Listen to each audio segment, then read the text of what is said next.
আজকে প্রথম আমাদের হাউসফুল শো গেছে, এটা আজকে সত্যি কথা। আমি খুব ভয় ছিলাম, কারণ সবার একটাই প্রশ্ন ছিল রেহানা মারিয়াম নূর করার পরে আসলে তুমি কি করবা। স্পেশালি আমাদের ভিলেনকে সবাই ভালোবেসে ফেলছে। ধন্যবাদ। আজকে আপনারা সবাই সিনেমাটা দেখেছেন। আমার মিডিয়ার যত কাছের মানুষ আছে তারা এসেছে, মিডিয়ার বাইরের মানুষরা এসেছে। আজকে প্রথম আমাদের হাউসফুল শো গেছে, এটা আজকে সত্যি কথা। বানায় বানায় বলছি না, আজকে সত্যি সত্যি হাউসফুল গেছে। আর ভীষণ ভালো লাগছে, কারণ আমাদের প্রথম দিনের যে অডিয়েন্সের অবস্থা ছিল তার থেকে আজকে এই দিনে এসে আমাদের অডিয়েন্সের যে অবস্থান হয়েছে এবং আমাদের সিনেমা নিয়ে যেভাবে কথা হচ্ছে সেটা ভীষণ আশার আলো জাগায়। এবং আমাদের পুরো টিমের পক্ষ থেকে আপনাদের সবাইকে ধন্যবাদ, যারা এসেছেন তাদেরকে ধন্যবাদ, এবং যারা এখনো এই সিনেমাটা দেখেননি তাদের সবাইকে আমন্ত্রণ তারা হলে এসে সিনেমাটা দেখেন, যাতে আরো কিছুদিন হলে সিনেমাটা চলে। তারা আসলে অনেক প্রশংসা করেছে। আমি খুব ভয় ছিলাম, কারণ সবার একটাই প্রশ্ন ছিল রেহানা মারিয়াম নূর করার পরে আসলে তুমি কি করবা।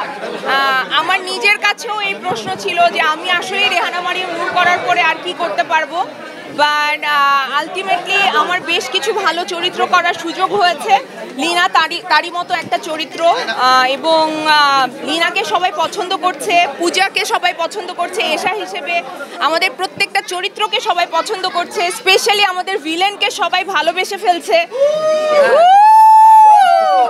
সো এত স্মার্ট ভিলেন, মানে এত সুন্দর একটা ভিলেন আসলে ইন্ট্রোডিউস হলো ইন্ডাস্ট্রিতে, খুব ভালো লাগছে। সবাই ভিলেনের অনেক প্রশংসা করেছে, আমাদের সবার প্রশংসা করেছে। এই তো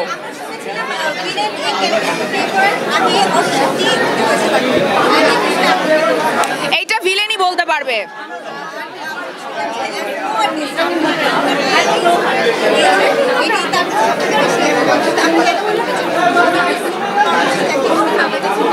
এটা সানি ভাই ঠিক করেছে, সানি ভাই এটা ঠিক করেছেন। আমি কিছুই করি নাই। আমি আমার ডিরেক্টরকে বিশ্বাস করতে চাই, কো আর্টিস্ট যেই আসবে আমি তার সাথে অ্যাক্টিংটা ঠিক করে করতে চাই। তবে একটা জিনিস আমি বলতে চাই, এজাজের সাথে আমার সিনগুলো খুবই ক্রিটিক্যাল ছিল।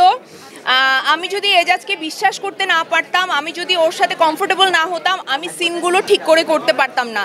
সো এজাজ শুধু একজন ভালো অভিনেতা না, সে একজন ভালো মানুষ, ভালো কো আর্টিস্ট।